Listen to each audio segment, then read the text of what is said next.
বাংলাদেশের ক্রিকেটে আজ এক বিপ্লবের দিন। মোস্তাফিজুর রহমানকে আইপিএল থেকে বাদ দেওয়ার প্রতিবাদে যখন দেশ জুড়ে ক্ষোভ, ঠিক তখনই এলো আরো এক বড় খবর। আইপিএল সম্প্রচার নিষিদ্ধ করার পর এবার কি টি-20 বিশ্বকাপও ভারত থেকে সরিয়ে নেওয়া হচ্ছে? আজকের ম্যান্ডেট বিশেষ পর্বে থাকছে রোমাঞ্চকর সব তথ্য।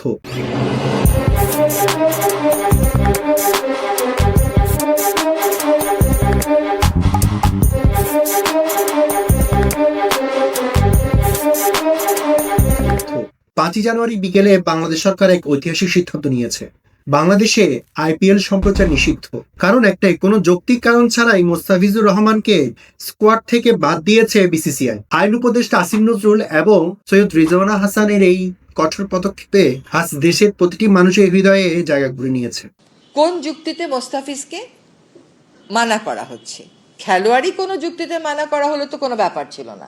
যে যুক্তিতে মানা করা হচ্ছে সেই যুক্তিটা তো আসলে আমরা কোনোভাবেই গ্রহণ করতে পারি না। ফলে সেখানে আমাদেরকে একটা প্রতিক্রিয়া দেখাতেই হচ্ছে। জাতীয় স্বার্থ আর ক্রিকেটারের মর্যাদা তবে কি আইপিএল এর কোটি টাকার চেয়েও বড় হয়ে দাঁড়ালো?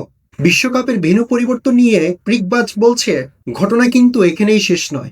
আন্তর্জাতিক গণমাধ্যম ক্রিকবাজ জানাচ্ছে, বাংলাদেশের ম্যাচগুলো ভারত থেকে সরিয়ে শ্রীলঙ্কায় নেওয়ার যে আবেদন বিসিবি করেছিল, তাতে আইসিসি ইতিবাচক সাড়া দিতে পারে। ভারত থেকে ভেন্যু শ্রীলঙ্কায় সরিয়ে নিলে আইসিসির ব্রডকাস্টিং খরচও বরং কমবে। বিসিসিআই লজিস্টিক সমস্যার কথা বললেও বাস্তবতা কিন্তু ভিন্ন। একই ভেন্যুতে একাধিক ম্যাচ হলে প্রোডাকশন খরচ কমবে বলেই মনে করছেন বিশ্লেষকরা। সাধারণ ক্রিকেট ভক্তদের ম্যান্ডেট আজ পরিষ্কার। সম্মান ছাড়া ক্রিকেট মৈত্রী সম্ভব নয়।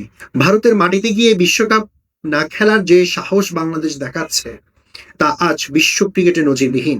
মোস্তাফিজের জন্য আজ থমকে গেছে আইপিএল। অনিশ্চিত হয়ে পড়েছে ভারতের বিশ্বকাপ আয়োজন। আত্মমর্যাদার এই লড়াইয়ে বাংলাদেশ কি শেষ পর্যন্ত জয়ী হবে? আপনি কি আইসিসির এই সম্ভাব্য সিদ্ধান্তকে সমর্থন করেন? কমেন্টে জানান আপনার মতামত। ক্রিকেটে এমন সব সাহসী নিউজের জন্যই দ্য পিপলস ভিউর সঙ্গেই থাকুন। ধন্যবাদ।